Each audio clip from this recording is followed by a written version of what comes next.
All right, let's jump right into this explainer of the weekend's biggest shifts. We're pulling directly from the pages of the May 2026 Wall Street Journal Weekend Edition, and we're going to connect the massive, almost invisible flow of global capital straight to the concrete, fast-paced reality of the city where that capital actually lives. Let's get into it. Former Mayor Ed Koch once said, New York is where the future comes to rehearse. And honestly, that brilliant quote perfectly sets our pace for today. It completely anchors these massive global market forces to the relentless 24/7 neon energy and the city lights we all know so well. So, starting off with Section 1, the Wall Street Shuffle. Volatility is absolutely the word of the week here. I mean, we're seeing rapid-fire shifts everywhere. On a macro level, the 10-year U.S. Treasury yield just hit its highest level in over a year. The S&P 500 dropped 1.2%, the Dow was down 1.1%, and the Nasdaq fell 1.5%. And the corporate tremors, they are real. Starbucks is laying off 300 U.S. corporate workers, Amgen is facing a severe crisis with its Tavneos drug linked to 20 deaths in Japan, and federal prosecutors are probing a BlackRock private credit fund. Basically, nowhere is entirely safe from the turbulence right now.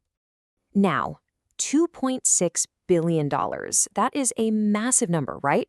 Well, that represents Berkshire Hathaway's brand new stake in Delta Airlines. Under CEO Greg Abel, they are making some highly concentrated contrarian bets right now, pairing this giant airline play with a new position in the legacy retailer Macy's. Basically, they're stepping in and buying when everyone else is looking away. Moving right along to Section 2, Tech's trillion-dollar race. Okay, so over in the tech space, Bill Ackman's Pershing Square is placing a huge bet on Microsoft. This is a blaring, flashing market signal showing massive confidence in CEO Satya Nadella's AI trajectory. It's abundantly clear that capital is just flowing heavily into the company's building the actual physical infrastructure of our artificial intelligence future. And speaking of massive numbers, try to wrap your head around this one.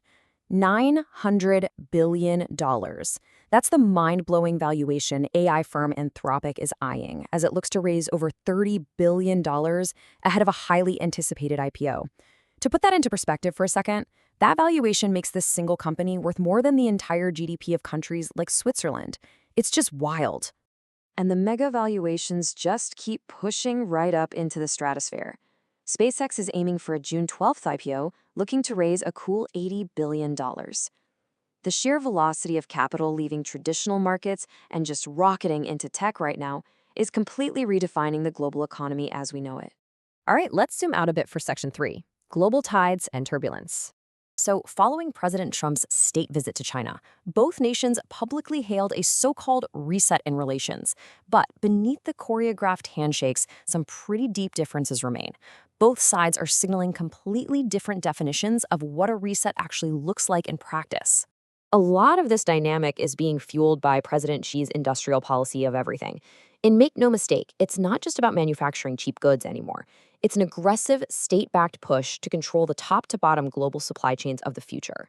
And speaking of supply chains, energy leverage is creating some very real severe friction right off the U.S. coast. Cuba is currently struggling with extreme fuel shortages, which is leading to citizens protesting against massive power outages. This is all being exacerbated by the U.S. blocking fuel shipments to the island, while federal prosecutors in Miami are actively working to secure an indictment against former President Raul Castro. Which brings us to our final part, Section 4, Rehearsing the Future, NYC.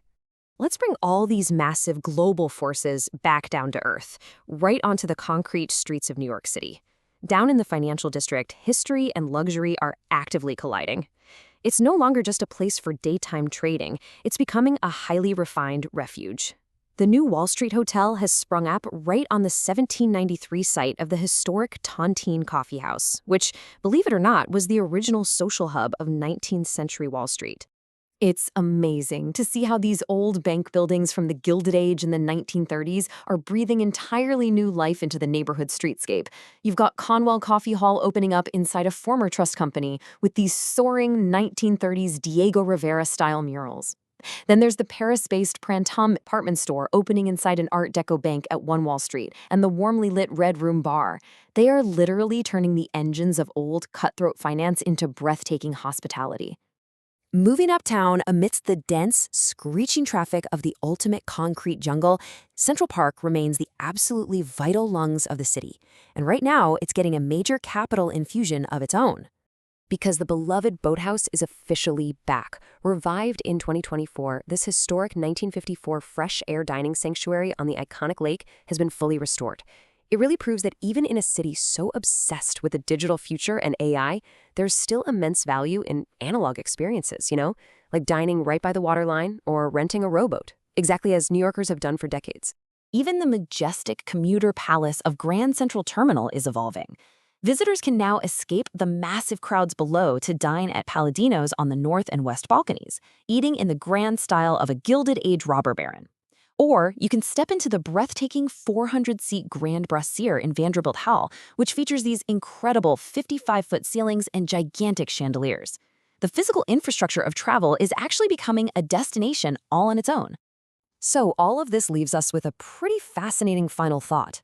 As geopolitical shifts and trillion-dollar tech bets redefine our world in the cloud, what will the next 20 years of travel and business look like on the very streets where the future rehearses? Will the city of tomorrow look like a high-tech utopia or a total return to the Gilded Age? Keep your eyes on the markets and definitely keep your eyes on the skyline.